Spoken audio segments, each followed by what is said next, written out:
the intro and we'll get going. Welcome to the Rebel Alliance Briefing Room. Please visit our website, https://RABR.KAILEJOHANSEN.US. There you can find links to send us feedback. Connect to us on social media for instructions on how to load the podcast onto your device. I'm Kyle John Johansson.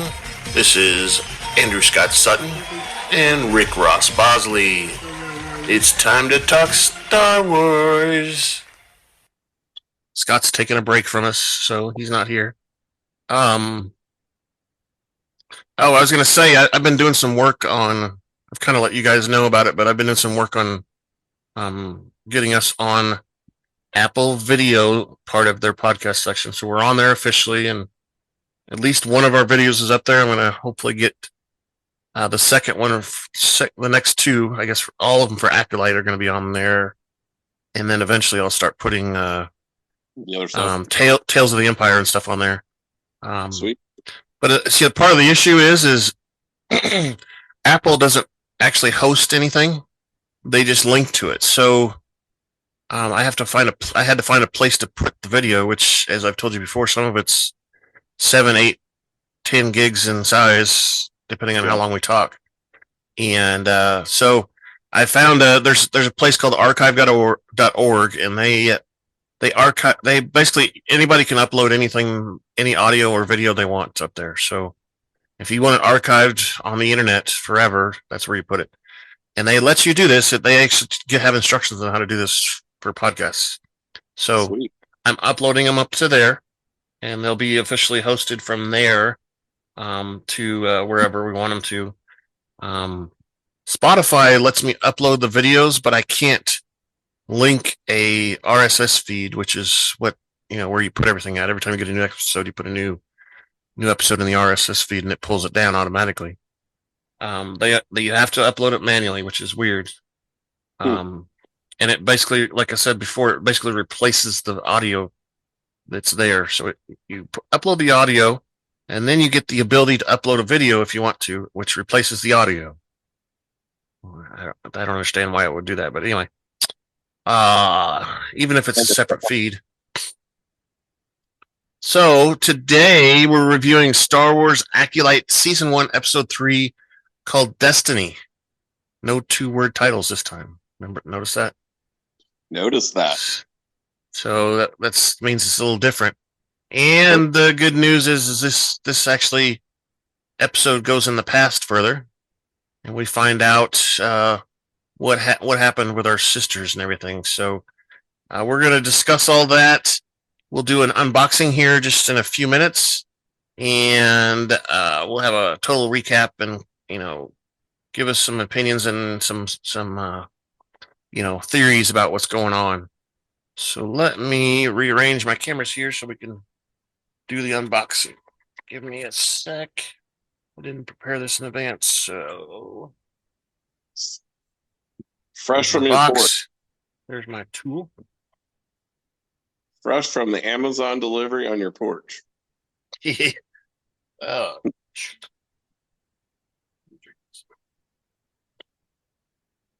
That's good. Yeah, okay. So, we're doing an unboxing. Yay. Now we have a special treat. It's unboxings. Yay, shark tool. Fancy. This one's never, ever been opened.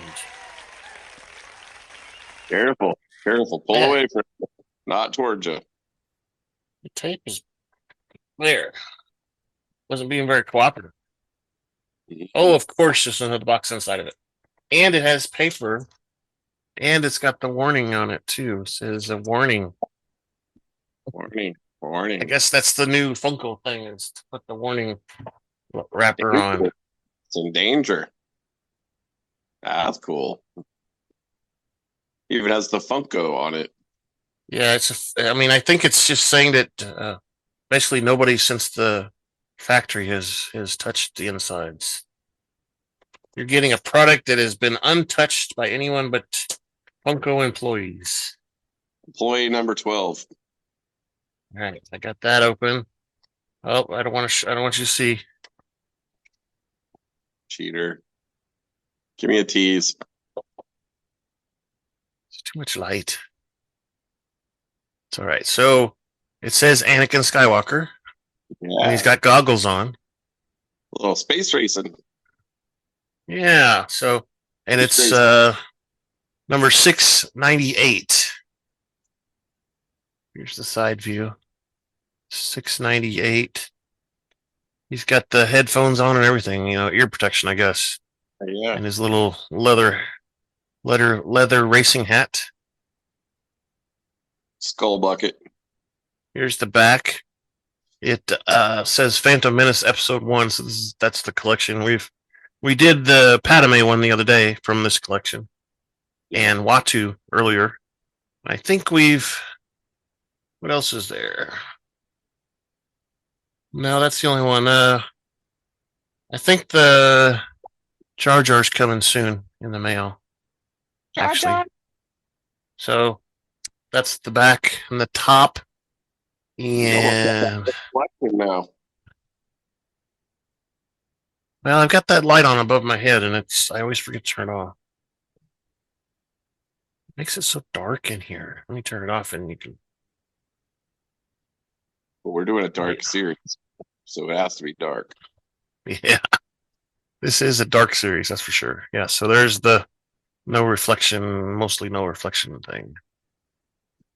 Yeah, so and I wanted to tell you, I've started I went back to all the episodes we've done these unboxings in, and I've written down the item and the number for each one, and I think I'm gonna edit the website and put them on each episode that we did, or either that or make a page that has them all, has it listed. You can click on unboxings and it'll have a listing or something. I haven't decided fully. I think I'm just going to do it on each individual page.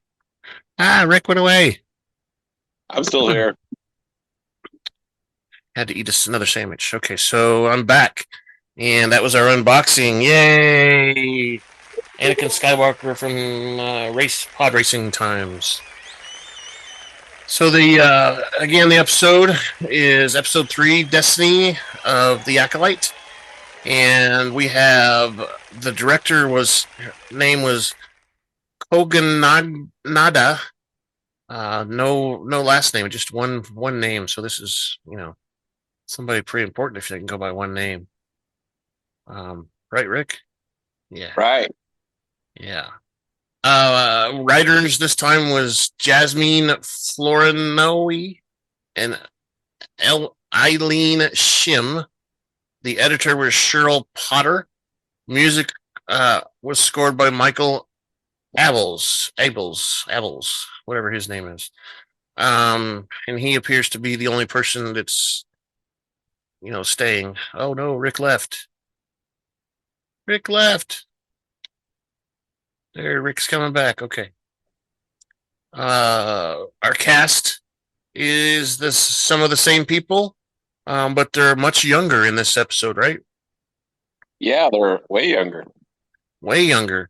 And I'm not 100% sure if the Wookiee Kellenek is a Padawan or not. They don't really say or not in the episode. And none of the cast listings say it. It just says Kellenek. So I'm wondering if he even finished his Padawan before he went into exile or not. I don't know, but maybe we'll find out in another episode. But so we had. He wasn't wearing like the Jedi uniform, I guess, if that's what you want to call it. So I don't know.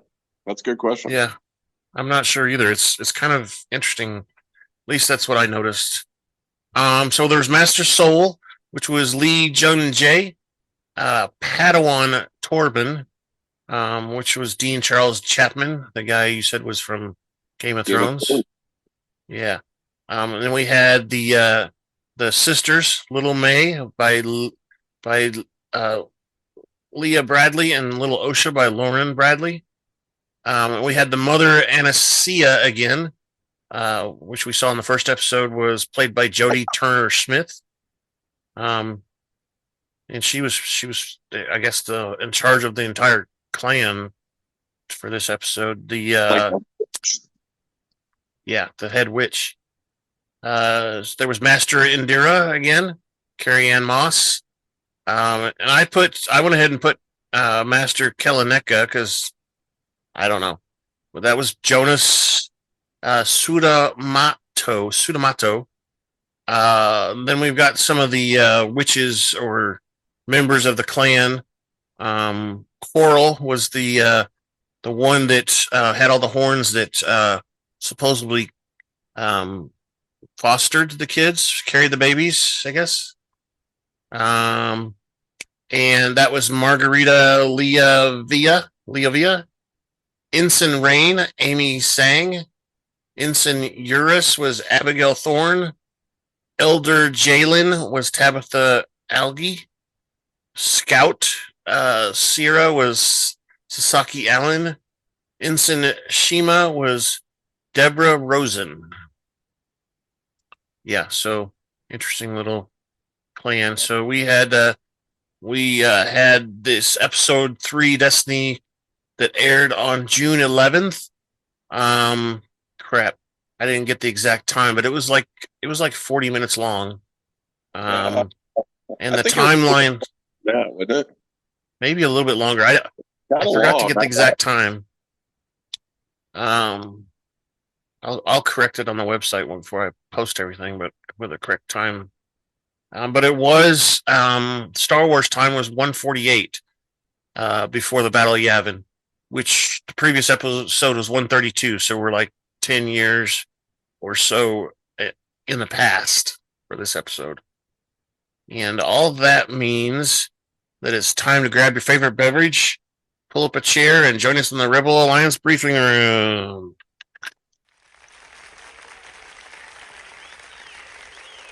And I'm dehydrated, so I need that. I agree. All right. So our episode starts out on the planet of Brendanock.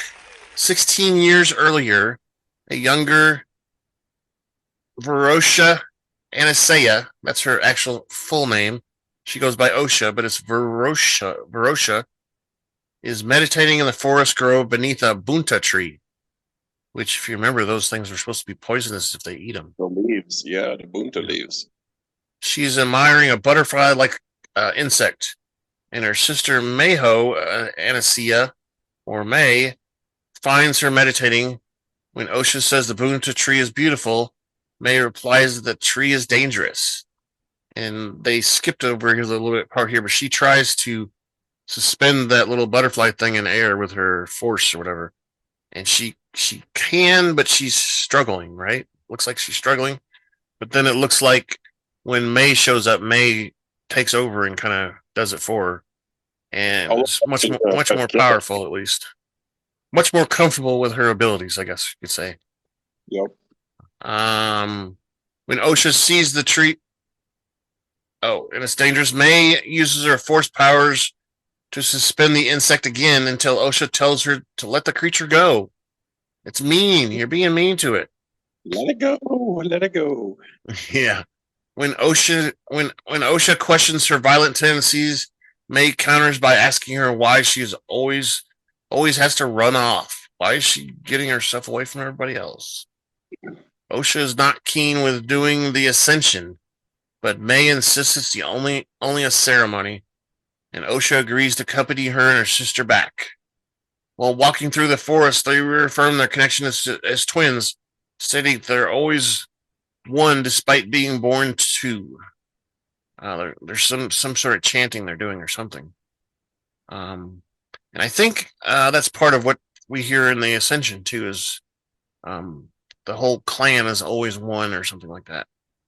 While walking in a circle and interlacing fingers, they make a vow about being there for each other, and the twins are interrupted by the Zabarak mother Koril, who chastises them for leaving the fortress walls, and venturing into the woods. When Osha protests, Koril says that the rules are there for her safety. And Koril leads the girls back to the fortress. A younger master soul watches from behind a tree, which is kind of creepy. Kind of creepy. Made me, I don't want to say this, but I will. It made me almost think about a pedophile. The Jedi are pedophiles looking for little kids. Well, it's kind of implied with that during this episode. Kind of. There's a definite inference. They're bad. Yeah, whatever. I got a real creepy kind of feeling, and I think maybe that's what we're supposed to get, but I'm not sure. I don't know. Anyway. Later, the sisters and Koril enter the mountain fortress, populated by females of various species. The two sisters want some spice creams, but Mother Koril initially refuses as punishment for leaving the fortress. You were bad, bad girls. No. She relents and says they can have it after the ceremony. Their mother, Aniseya, overrules Koril, saying that the girls must have sweet treats. She tells the girls to meet in the common room for training. In private, Koril complains that the girls are running away, but Aniseya responds that nobody saw them escaping. Koril also tells her that the Jedi offworlders have moved inland. Aniseya thinks their coven is safe from the prying eyes of the Jedi, but Koril is concerned about Osha frequently running away and thinks Aniseya is being too lenient. Aniseya responds that it is normal for a child to test their boundaries, which is true. Koril says the twins are not normal children, though. True. Later at the coven meeting, Aniseya teaches them about the coven and the belief of the thread connecting all things. So they call it the thread, and the Jedi call it the Force. She does mention that some call it the Force. She says here she conquers the thread of thin energy with her hands and uses it to summon a blue fruit, which she passes to the girls.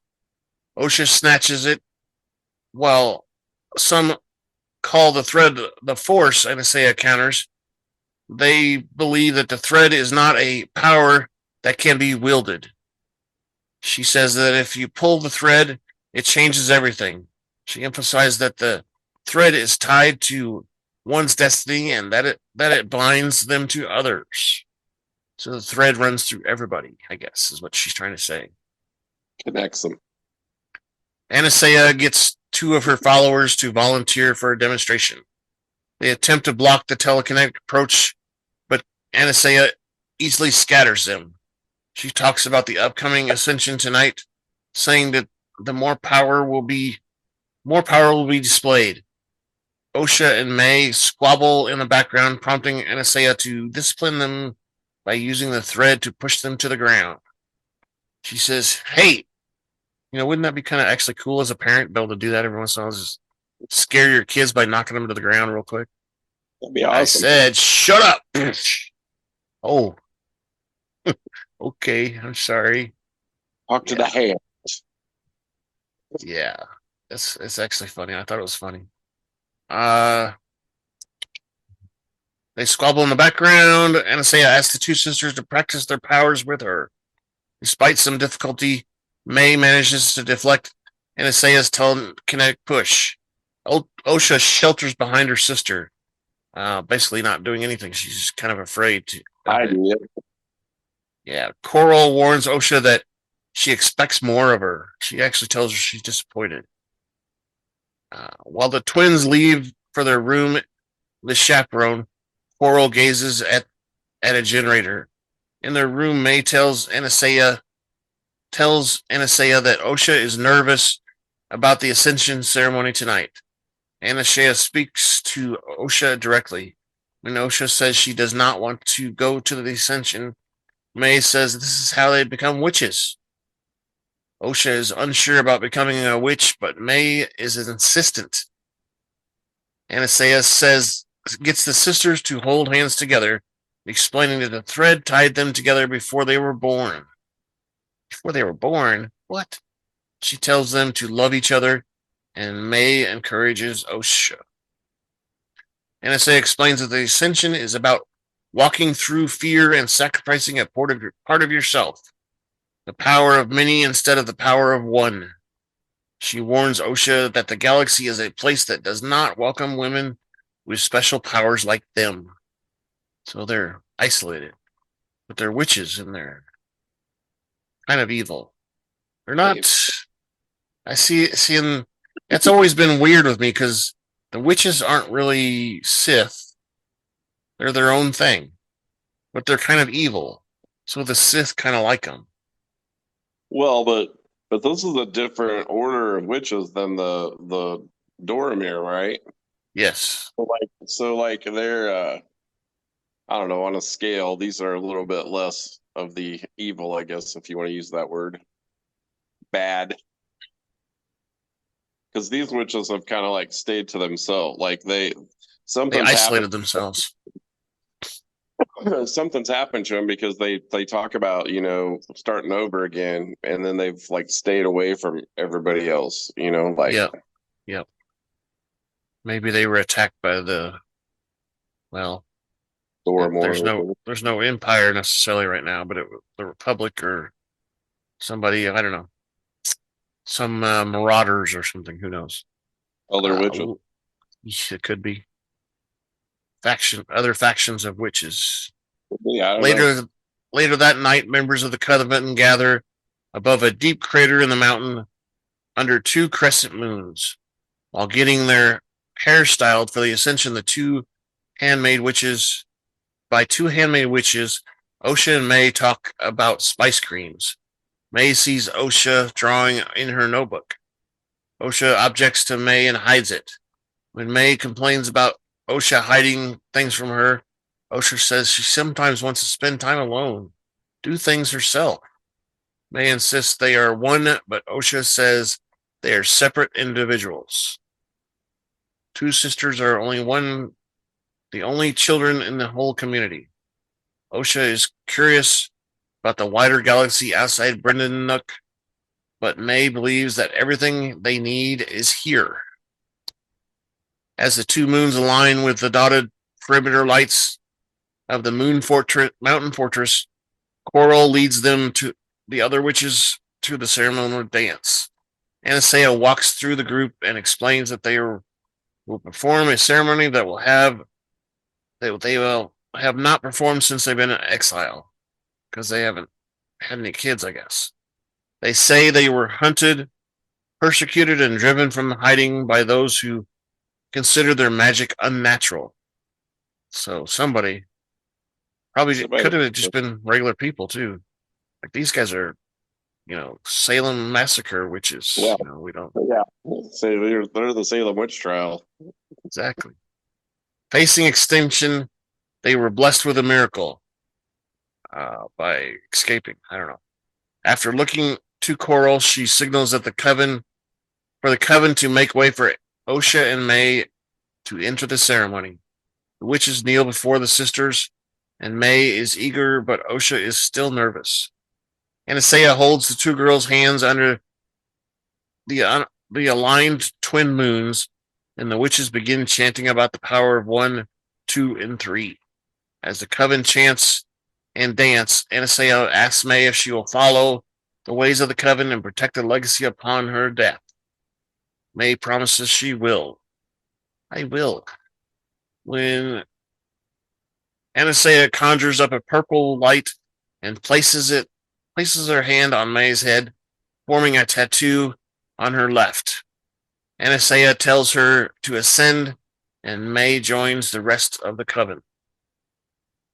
Aniseya then turns her attention to Osha, asking the same question she asked May, and Osha hesitates before answering in affirmation. She says, I do, maybe. Before Aniseya can continue the ceremony, two witches interrupt with the news that the Jedi have sliced the platform and will be here very soon. Aniseya tells Kor to hide and protect the children from among others with her cloaks. Several coven warriors prepare their bows and arrows, but Aniseya orders them to stand down, insisting on non-violence. Well, Only when Jedi intruders enter the courtyard, including Master Indara, Master Soul, Padawan Torbin, and Kalanick. So he doesn't say Padawan, doesn't say Master. It says Kalanick. he's a Wookiee. He doesn't have those titles. I don't know. I mean, from what we have been told before, there's been only one Jedi Wookiee. So maybe he's not actually a Jedi. I don't know. I don't think we'll ever find out until we get to that episode where May is hunting him down and trying to kill him. See if he's got. Well, we did see him. The hunters that were at his house, didn't we? Yeah, he pulled the gun away from him and snapped it. Yeah. I don't know. We'll see. She called him a Jedi because she's like looking for 4. That's true. She did call him a Jedi. But it didn't mean he was a master either. He'd be a Jedi, but not a master, as Anikan knows.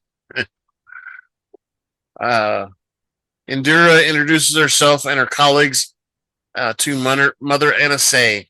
When Koril accuses them of trespassing, Indara apologizes, saying that they believed that their planet was uninhabited.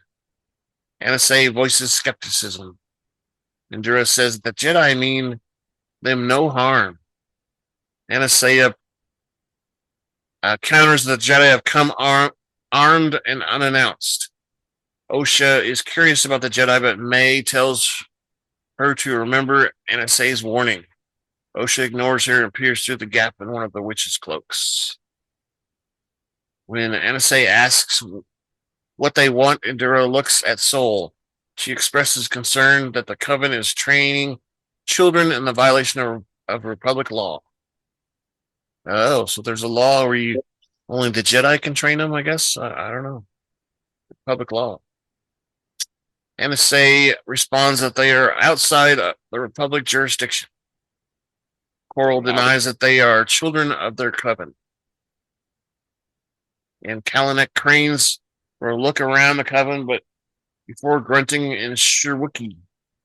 Sensing movement, Indara invites the children to come out, saying they mean no harm.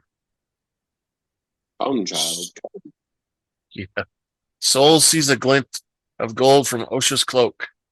Osha walks through the crowd and approaches Soul, and Soul kneels to introduce himself to each of them. Indara asks Osha if they can meet her sister also. And Osha looks at Aniseya, who gives a permission nod. Osha points upstairs as May exits the crowd.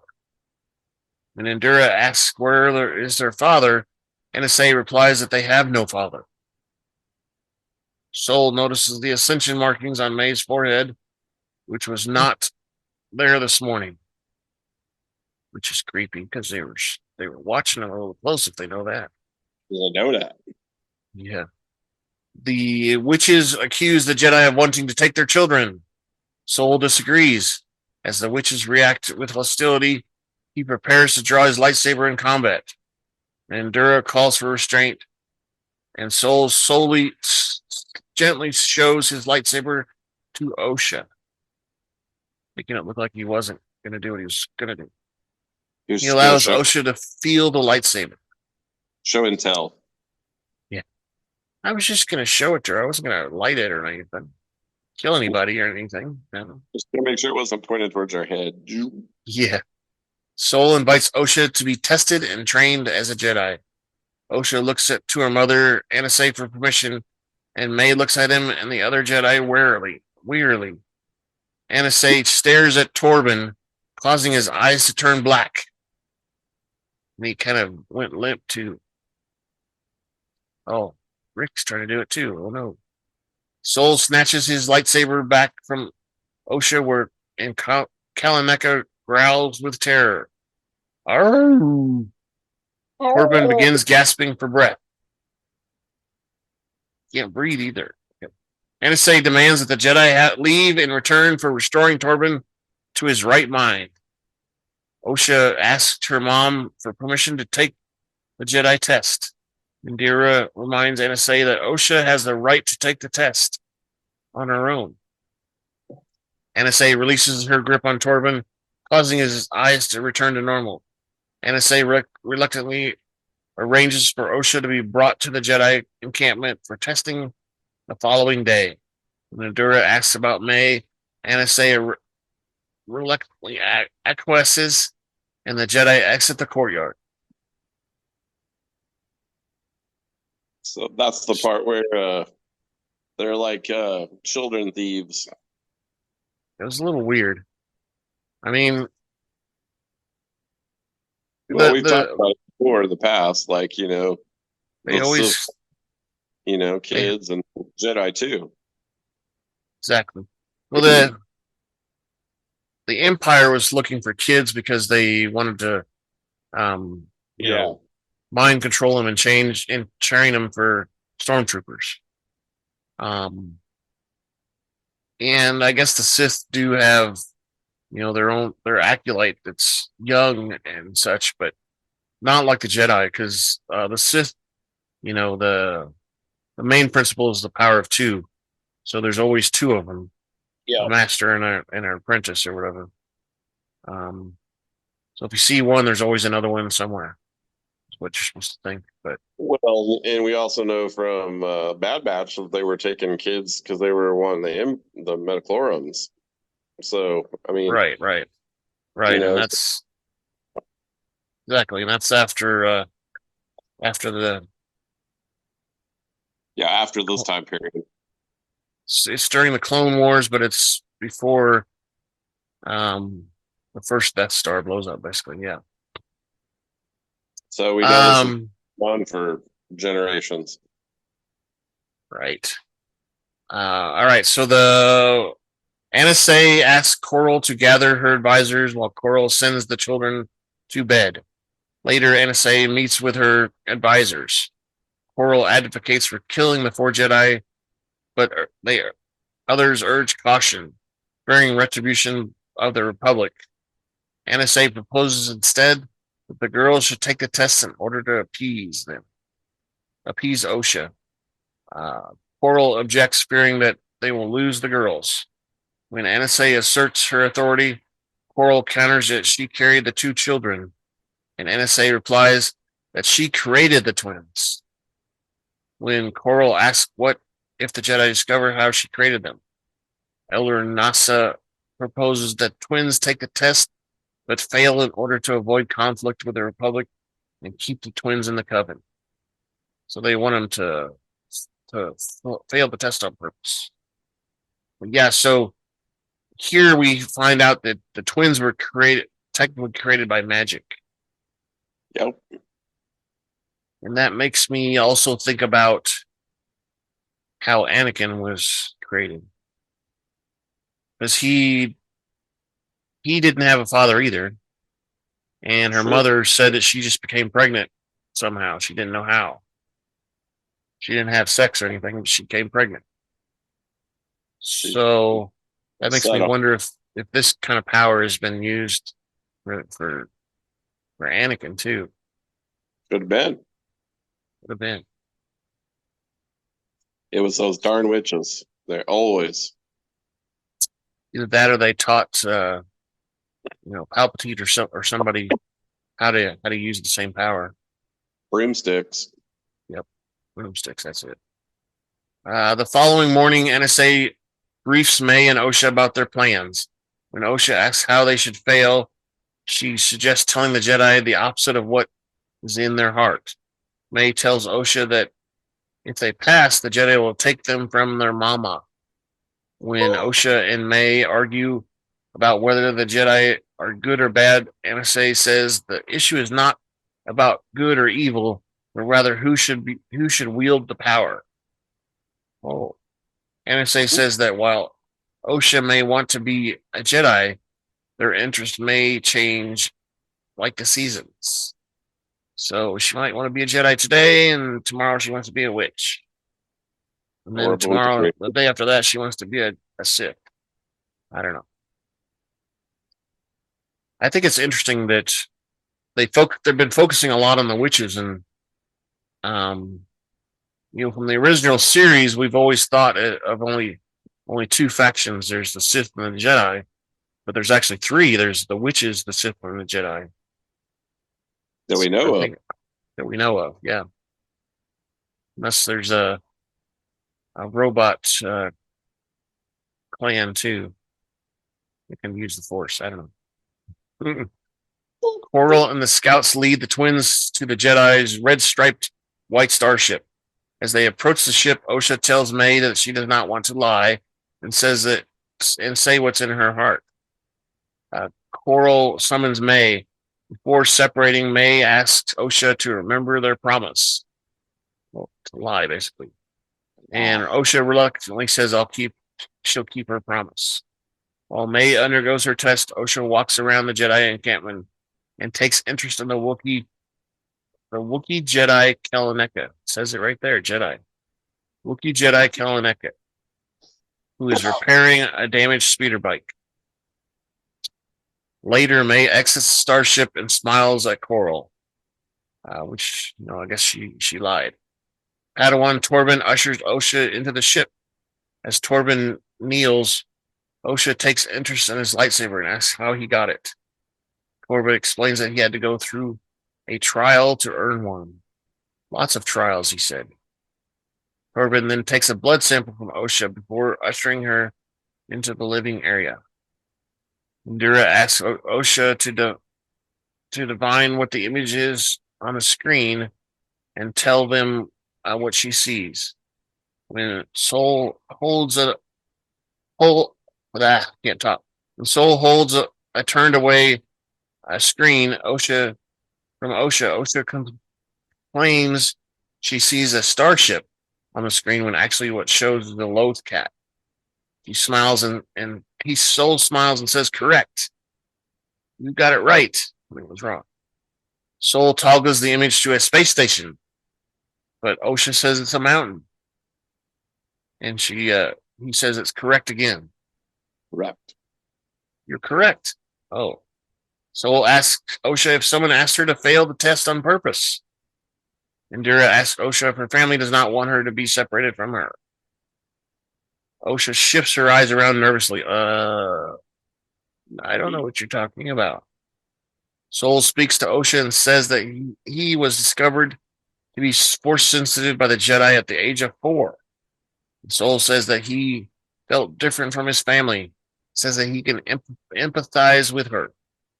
Soul was scared to leave with the Jedi. He got to meet thousands of other children like him. Soul asked Osha to have the courage to make up her own mind. After some reflection, Osha decides that she wants to be a Jedi. I want to be a Jedi. Well, she also was like other kids. She Right. didn't realize there were other kids. She wants to see other kids, yeah. Yeah, right. That's part of what's going on too. But Soul says she must have the courage to tell her family of her decision. Following the test, a conflicted Osha exits the starship. Torbin waits on the ramp, realizing what Osha has done. May gives an angry look and runs off.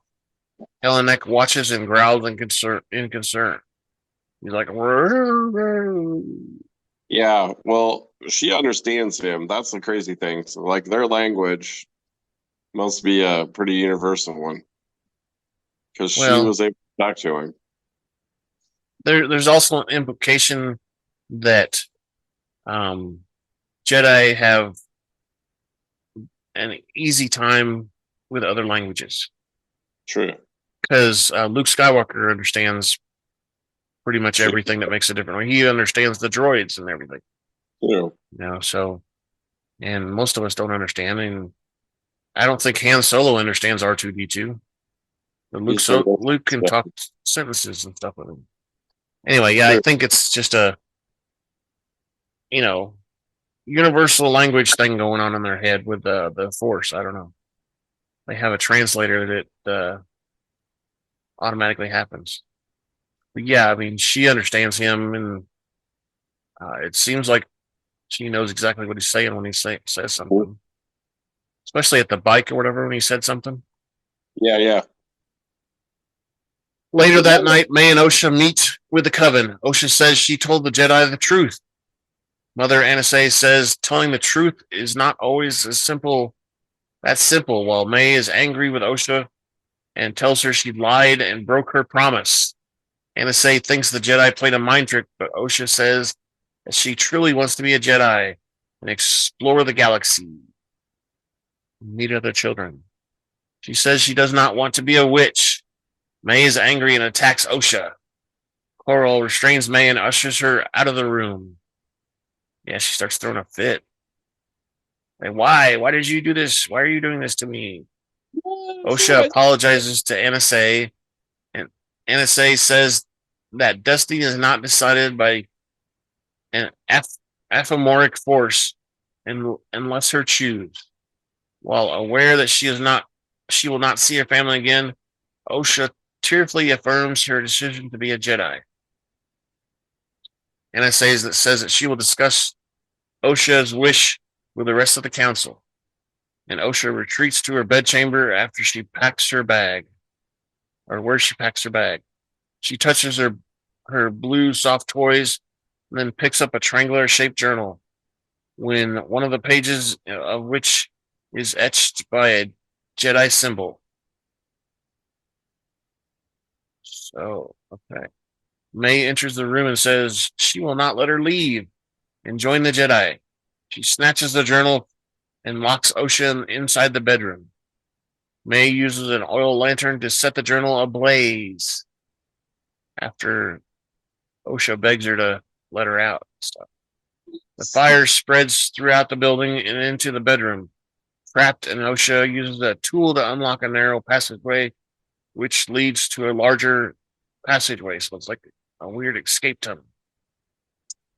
And I want to say something here before we get a little bit further, but I saw a lot of stuff on the internet about this. There's talk about it I went to imdb.com to look up some stuff that I needed for the cast and whatever. And they had a thing in there that there was a mistake that was made in the flames and everything, because you see the flames engulf the walls and the floor and everything, but there's no wood on the floor. There's no wood on the walls. It's all rock and dirt. I noticed that. Yeah, it's all stone. I'm like, I saw that. I noticed it too, but I didn't really think about it that much. I was like, why is that burning? It's rock. And then I didn't think about it after that. But she's a witch and she's got magic flame. Exactly.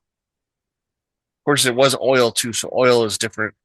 Oil can stick to the rock and stuff and burn, but there wasn't that much oil anyway. True. So it's on fire.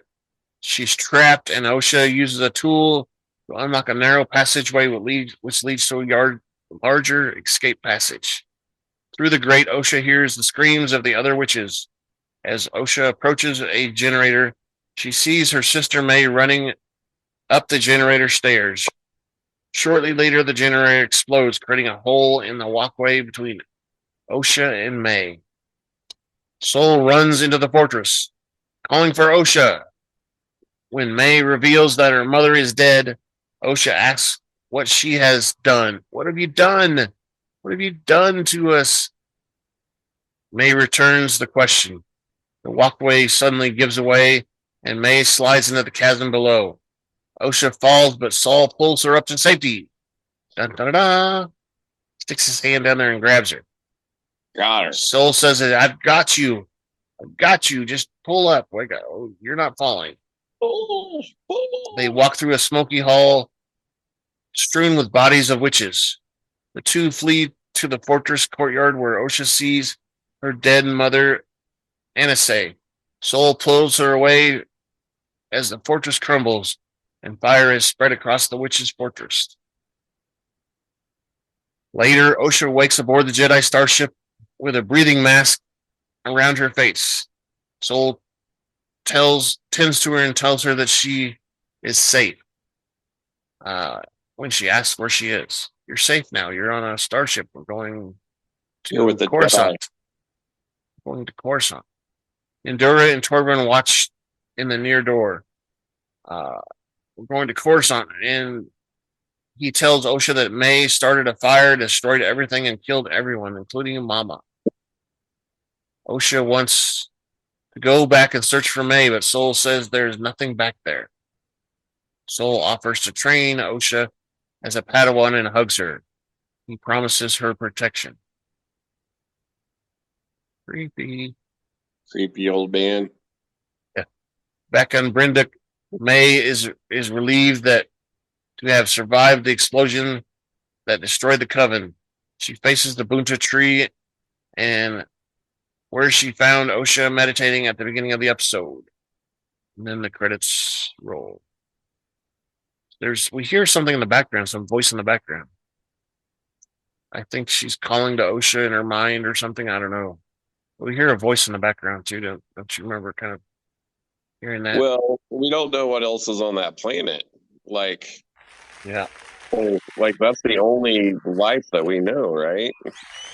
Exactly.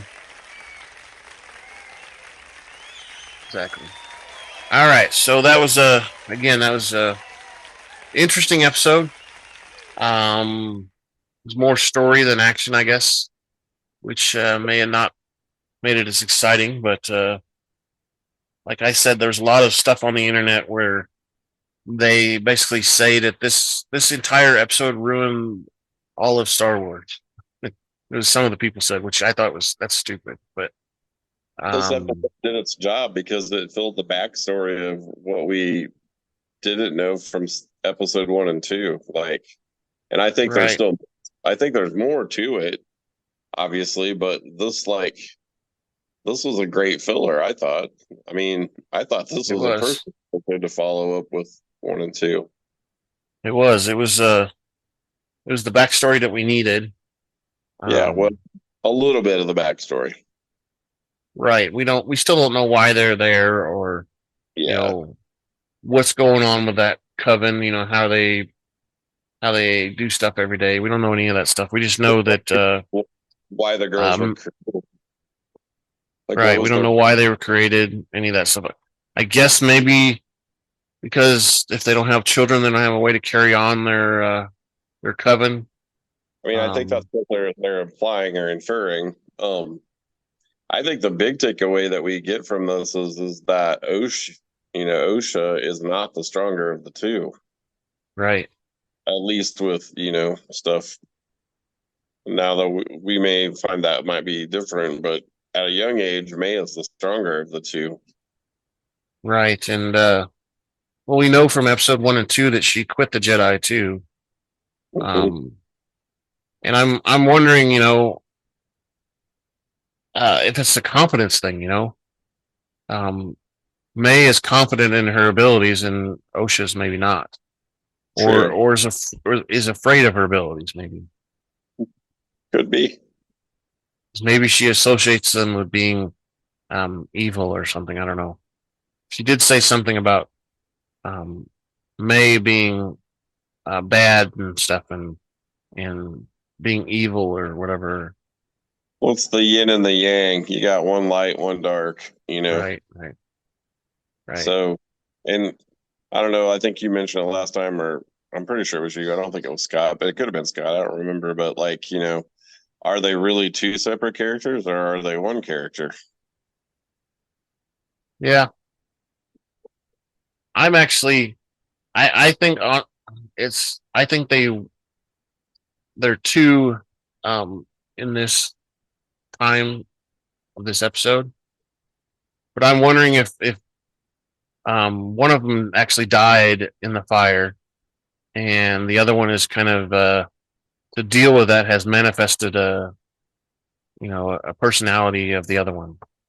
True. So and that could be split personality. So because I mean, I guess at the end of the episode 2 we supposedly saw May shoot a stun gun towards Osha when she was on a speeder bike. All the way around. Osha shot it at May because May was escaping. Yeah, you're right. Yeah. That's right. But but we don't know if that actually happened because they were so far apart. True. I don't know.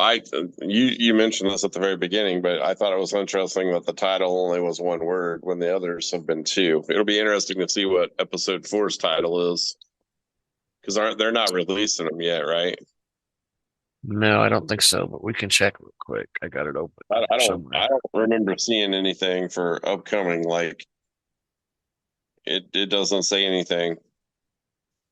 And the other thing I forgot, and I know we talked about this, but I forgot about it is it's at a set time now. Like I was all excited Tuesday because I had some free time, and I was like, "Oh yeah, I'm gonna watch this." And then I was like, "Oh crap, I gotta wait till tonight." It's a different time too. Yeah. So yeah, the next episodes aren't released still. yeah. So it'll be interesting to see if we see two names, back, or do they go to a single name, again. Yeah, we'll see. I don't know. I think kind of like what you're saying, it's a yin and yang kind of thing, and that's what the two titles were for me, kind of in my mind. But they're kind of like one in this episode, so maybe that's why there's only one title. I don't know. Well, it could be grasping for straws. That, or just because it was the backstory, like it showed the beginning. I don't know. This one is definitely, I think, piecing together really well. 3 episodes in, it's like they've done their homework and they've put it together and made it where it makes sense. Because I was worried about this episode. I thought this was going to be one of those like, and we're just going to have to get through it. But this one actually, kind of tied it together. So probably the next episode will be a little bit slower paced, Right. That's what I was just thinking. I don't know. I'm liking it so far, man. It's pretty good. It's I'm not quite sure if it's and I hate comparing other Star Wars properties to each other, but they tend to do that a lot on the internet, of course.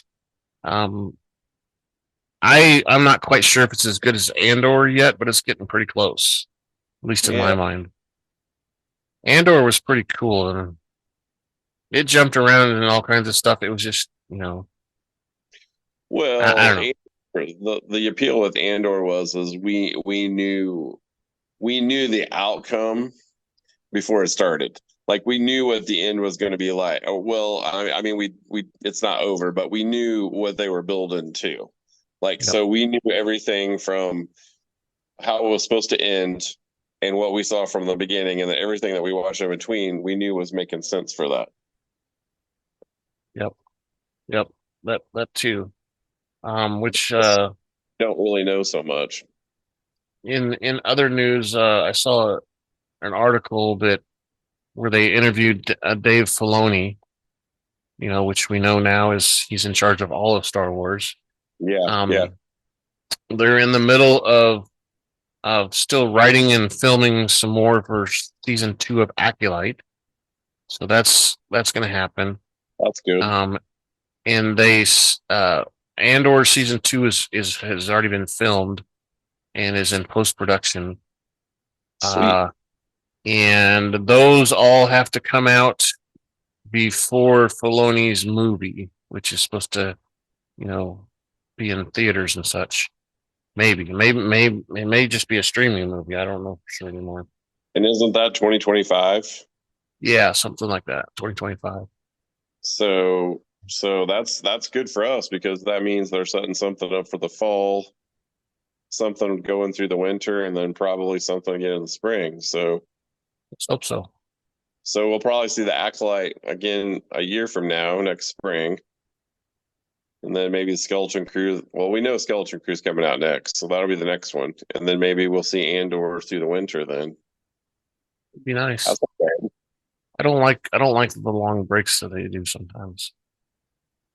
Well, but they're gonna they're gonna be pushing stuff out because they got to get caught up because of the strike. True. They've got to get I think, and I think that's probably part of the reason with why he's going with Amanda, the movie, instead of doing the series again, because they already had so many other things, going. So, I don't know. I'd like to see another season of The Mandalorian before the movie. Well, I would too. I mean, yeah, but I don't know that that's going to happen. But yeah, who knows? All right. Feedback at KyleJohansson.us. That's feedback, KAILEJOHANSEN.US. Yes. So we need some feedback.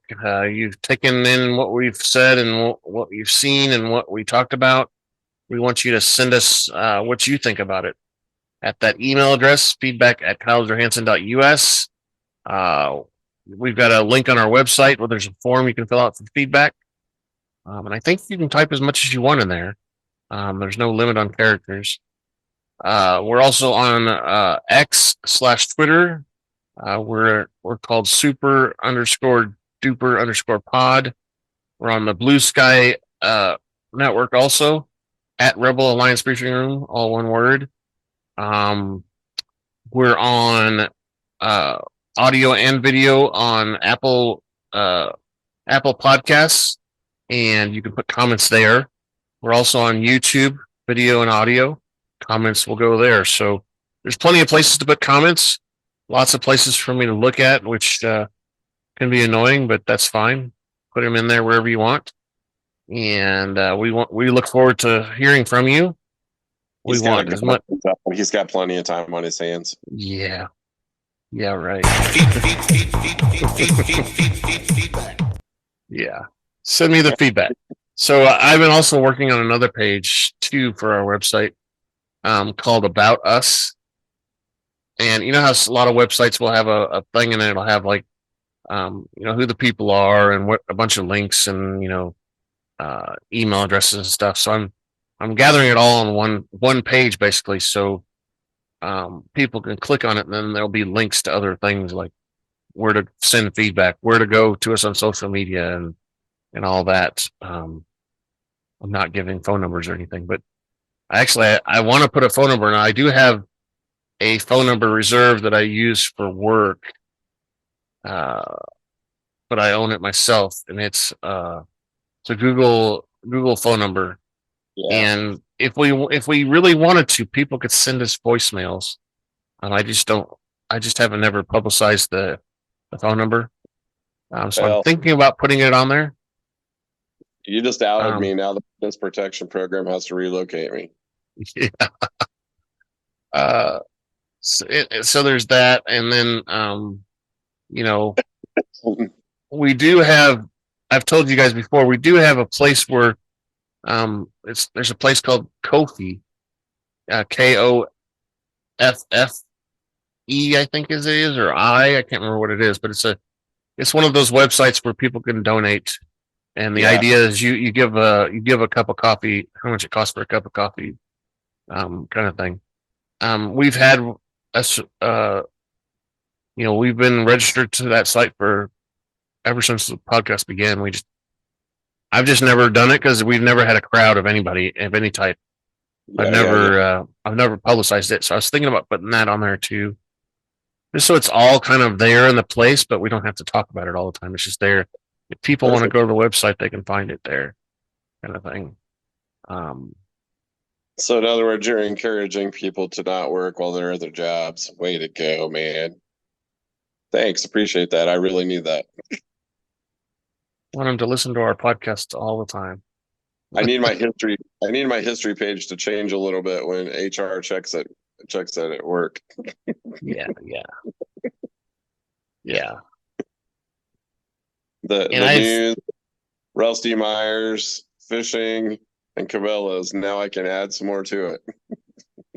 Yeah, I've before Scott's volunteered to create a separate page just for our podcast on Facebook, but I don't know.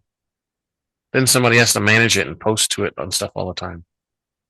True. So, and I haven't had a post a Facebook account for 15 years now. I don't know if I'd know how to do it anymore. Well, it's all changed, and it changes like every week. So I yeah. know. And they change the permissions, so you got to go back in and fix them so that. Yep. Yeah. Anyway. All right. So that's our podcast. Any other things you got to say about the episode, Rick? I think I've said pretty much everything I thought. I think it's off and running really well. Yeah, it's turning out to be a pretty good story. There's going to be a boring episode coming up. I know that, but it's done really well. I'm hooked into it. So I don't know. So this the showrunner and creator, and this is no, um whatever you want to call it, but it's a female that's running it. So don't take anything against what I'm saying about that. I'm saying it because I think sometimes women think more about things like that and how it goes together. Yeah. And I'm wondering if because of that, we may have less filler stuff than we do normally. Could. It'll be more tying together stuff, but not as fillery, I guess. I don't know. Well, we know there's some action coming because we've seen the trailers and the previews and stuff. So we know there's like some good fights yet to happen. Yeah. So like, even if there is a boring or whatever episode, there's going to be some stuff that's going to keep you enthralled, I guess. And I'm wondering, the story is called The Acolyte, and I'm wondering if May, who is supposedly our acolyte, if she actually ends up killing all the poor Jedi that she's hunting, or if it ends and she's been converted or something stupid like that. I don't know. Well, I'm just curious how that's going to go. Yeah, that's what I was just going to say. The other thing about it that I think is appealing too is we don't know any of these characters. Like none of these characters are characters that we know. Like, and so far we haven't seen a connection with. We talked about this I think last week. Well, I know we did. I just don't remember which episode, but we don't know any of the characters. This is all new characters to the Star Wars, universe, whatever. So I think you got a little bit more of a buy-in because you don't have that bias or opinion of character A or character B. They're all new characters. So it's going to be interesting if they do make connections with some of these characters to characters down the road. But we also know that there is some overlap because we looked at the timeline. So there is characters that we know will show up, but what's the connection between characters that we may not know? Like is one of these the great granddaddy of so and so, or influence somebody or something. So I don't know. I'm still sticking with that was Mace Windu that went into that temple. Could be. That's my story, and I'm sticking to it from episode 2. Could be. I don't know. I kind of think is they're showing us this stuff because this is really actually the time when the beginning of the Jedi start to fall, and the evil forces start to rise a little bit. Yeah. Because people start to realize, oh, what are these Jedi doing? Why are they taking out children? Whatever it is. Like I said, it's in Acolyte. It seems kind of creepy. We don't really get that in any other episode, any other show. We hear about them talking, but they make it almost kind of creepy. But that's also by the design because this is supposed to be a little darker side of the creation, I guess, of the story. We're seeing the darker pages instead of the uplifting, pages that we've all been familiar with so far of the entire, like, I don't want to say universe because that just makes, but the storyline. We're seeing the darker side of the storyline now. Hey, by the Exactly. way, I thought about this too, and I was gonna say it earlier and I forgot, but the two moon things, like there's like a connection with that too, like on the planet between the two girls, like because one of them was like dark and the other one was like light, even so the duality of of that. Yeah, I didn't. There's a lot of symbolism that I think as the season progresses, we're gonna like, oh yeah, that was good. Yeah, and I didn't even notice that.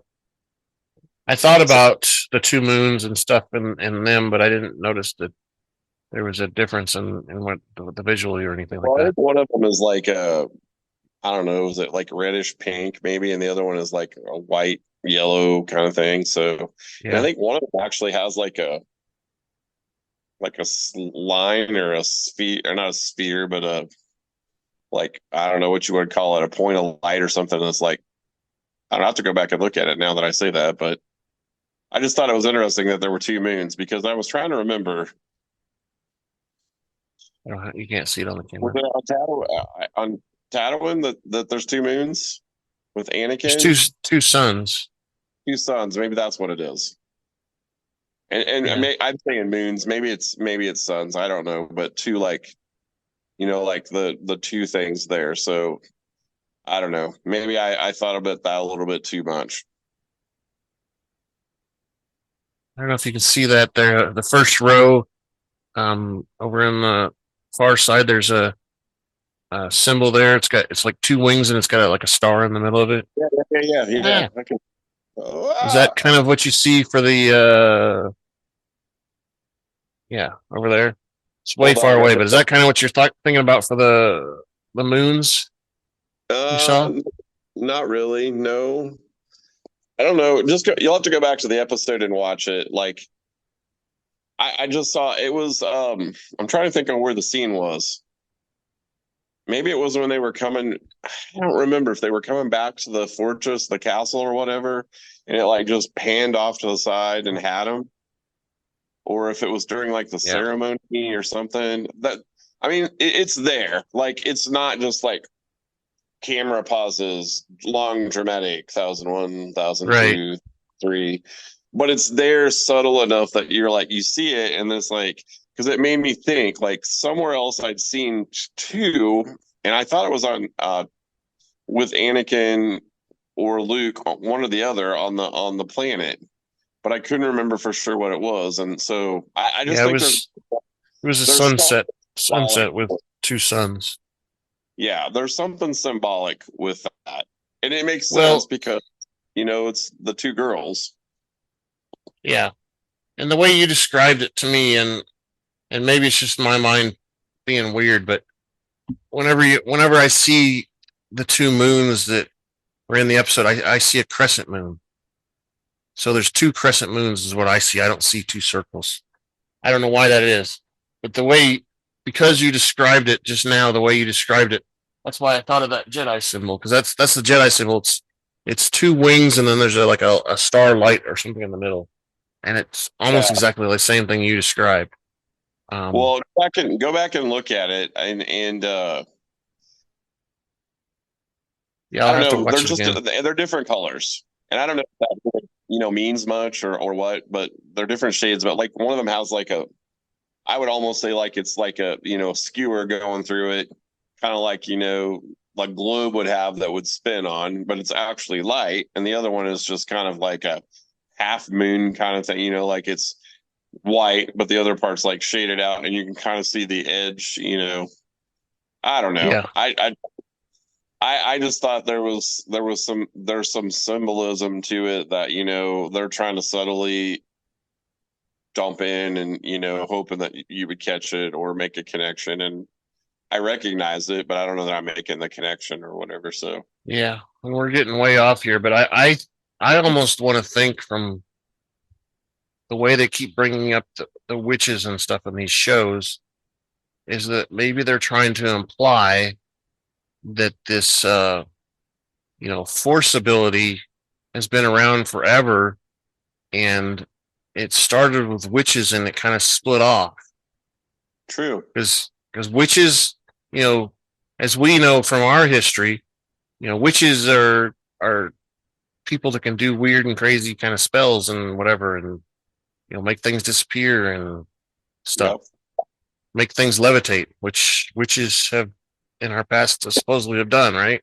Yeah. I wonder if they're trying to imply that if the whole Jedi and Sith and everything, they're all splinters of witches of some sort.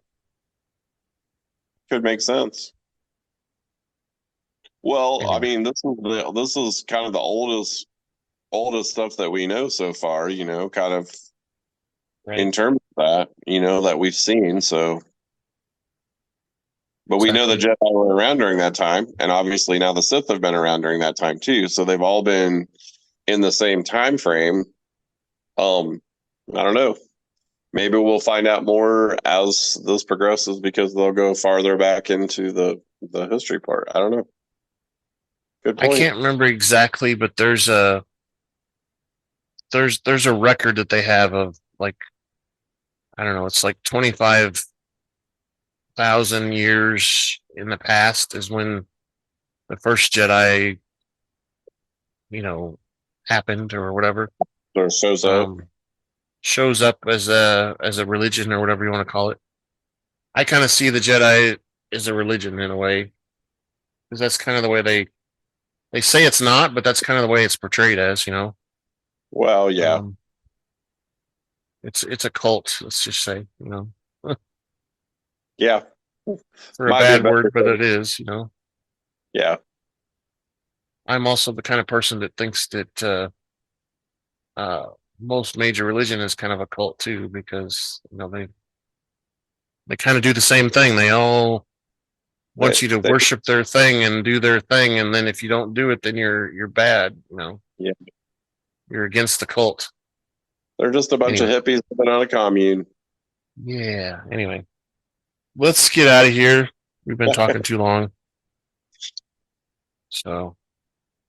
Thank you for listening to the Rebel Alliance Briefing Room podcast. Please visit our website where you can play current and past episodes. That's https://RABR.KyleJohansson.us. That's RABR.KyleJohansen.us. On the left-hand side is a navigation menu. You can use this to learn how to load the Rebel Alliance Briefing Room podcast on your Android or Apple phone and tablet. And we have direct links to our podcast on Apple and Google Podcasts. Please participate by connecting to our social media, answering questions of the week, or submitting feedback directly from the site. Again, all of these are available at the Rebel Alliance Briefing Room website at RABR.KyleJohansen.us. This podcast in no way is approved, sponsored, or owned by Lucasfilms Ltd., Disney, Not at all. Disney Plus, or any of its subsidiaries. All opinions are solely owned by Kyle and or Scott, and in no way express the views or opinions of their past or present employers. Views and opinions are not supported or restricted by Lucasfilms Ltd., Disney, Disney Plus, or any of its subsidiaries. Any rebroadcast, reproduction, or other use of this podcast and its affiliate sites without consent of Super Duper Podcast Network and its host is prohibited. Very bad. I am Kyle Jung-Jae, and this is Andrew Scott Sutton. Nope. Say goodbye now. Just Rick. Just Rick. No Andrew. And I do need to redo that. That's kind of my goal around a lot of this organizing of the site differently and stuff, is to make this a little shorter too. So let's say go to this and then everything's there. And anyway, let's stop recording.